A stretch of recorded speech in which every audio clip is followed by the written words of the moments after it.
Good afternoon. Yeah, I really prefer not doing these iPhone videos, but I'm having issues with my main system. I've been working on all last night. It's the Microsoft updates. It's everything will be working perfectly, and then the Microsoft will put out an update. It'll mess something up, and that's the way it's always been. Uh, in the old days, back before Windows 7, used to turn all the computers on to manual updates. Because last thing you wanted is come into work and have 50 power users with blue screen because of the Windows update. So I don't know. It it's a real pain. So I'll figure it out today. Get it working. Anyway, on the Bitcoin crypto front,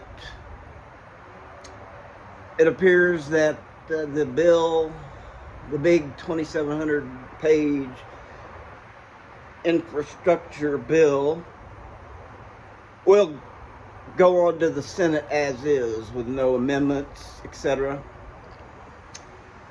And that's fine from what I hear. This is going to be a long, drawn out process. So it's not going to fly through the Senate. So we could be waiting weeks, months, who knows.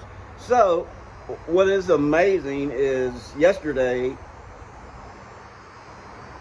it was the day before yesterday, everything was buzzing. I mean, Twitter and Facebook and YouTube was buzzing with all kind of news. Bitcoin was running up. And like I guess a lot of the crypto YouTubers take Mondays off because there wasn't any out there except for George at Cryptos or Us, pretty much, and Crown does his, and that's really the only two I watch anymore. Because George has been doing it since I've been doing it. I mean, I've probably been watching his podcast since 2014 or whenever he started. I don't know when it was.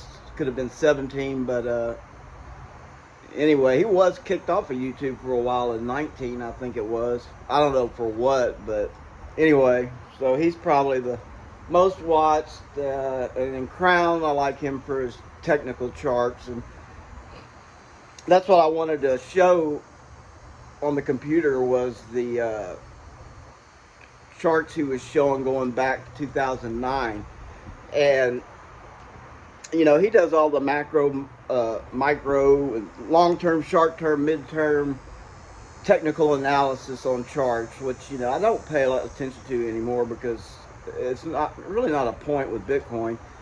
But he was going back and showing macro lows on Bitcoin, like going back to 2010, like at 160, then at 250, then at $1,000, then at $2,500, and at $3,500, and up to 10,500. Then about, oh gosh, I don't know what it was, some 20,000 and then anyway, those are called macro lows. Bitcoin has never ever gone back and gone below a macro low, except there was one instance like back in 2010 or 11 where it did go back below a previous macro low. So that's 1 out of 15 or 20 times. So a very small percentage. So the new macro low, the number you might want to watch is 29,000. So could we go back to 29, 30,000? Sure, it's possible. But it's chances of it breaking ever below that last macro low are virtually none. And what's amazing is with this bill and all the turmoil it's caused, Bitcoin just proceeded onward and upward. Yesterday, I guess we got to like 46.8, close to $47,000. And then we had a pullback. I was waiting for it to drop maybe back down to 41, possibly. But it didn't. It turned around and got bought right back up. So we're sitting at, I think, 45, pretty much, 45, 45.5. And we're probably going to see a run up towards 50,000 sometime this week. And at that point, I would look for a lot of resistance and a pullback maybe coming at 50,000, and we could go back down to about 41, 42. So that's probably a pretty good buy signal, actually. Chances of it going below 39, it's going to be a real struggle for somebody to knock it down that far.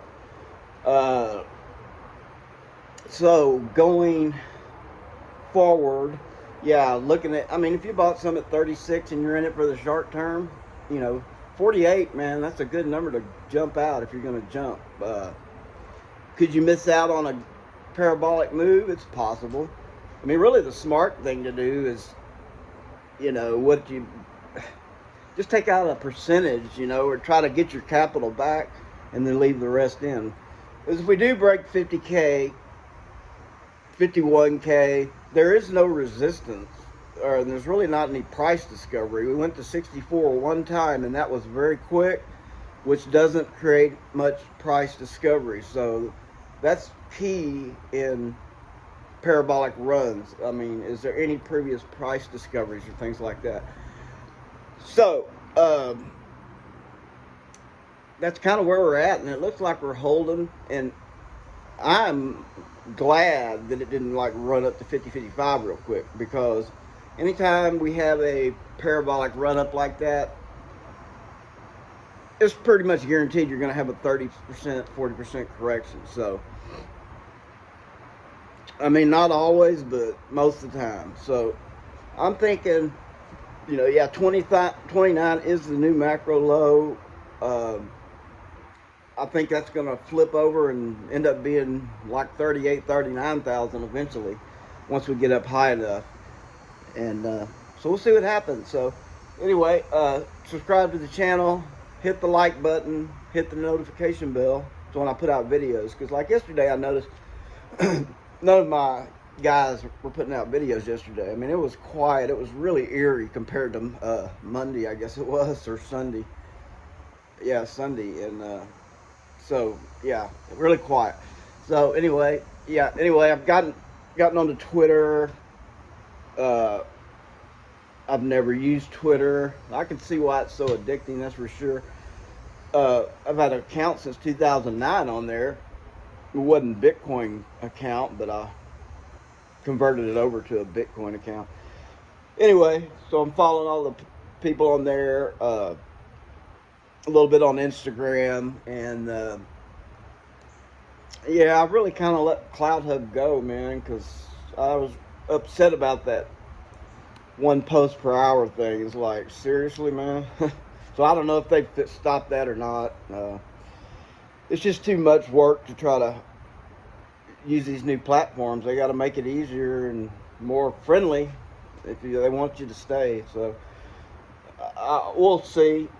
But anyway, oh yeah, I wanted to say that George over at Cryptos R Us a couple months back started using something called a live coin watch. It's a really cool page. You can just go on, create a login, go in there, and you can create portfolios. They have an option to create a quick portfolio. So you can go in there and put in all your coins. It's not actually your coins, it's just to track them. So, I mean, it wouldn't matter if somebody got into your account or not. They would see what you had, yeah, but they wouldn't be able to access it because it's not a real account. But yeah, it gives you a list of all your coins and Bitcoin and stuff, and shows you the amount, and you can track it. It's really great. Live Coin Watch is the name of it. And so that's kind of the update. The bill is heading to the Senate. It looks like it's going to be a long, drawn out process at this point. Who knows? And I'm going to be working on my command center up there to get it running, and we'll see what happens. So go Stros, baby.